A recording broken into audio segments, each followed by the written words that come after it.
what is the real reason behind how the subpoenas were sent. And upon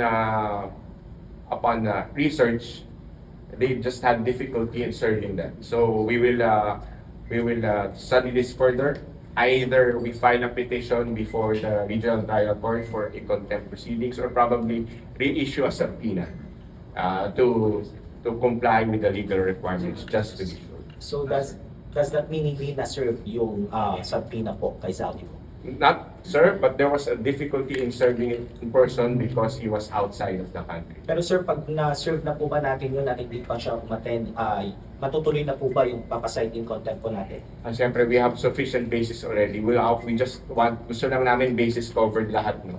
Walang butas sa aming sa pag-apply or sa pag-petition sa korte ng application for indirect contempt. So we wanted to make sure about that. I wanted to make sure about that. Kaya sabi ko, pag-aralan ninyong mabuti kung meron tayong dapat gawin pa, just to make sure that we have sufficient basis to file or go to the courts and ask for indirect contempt. Gawin muna natin. Does that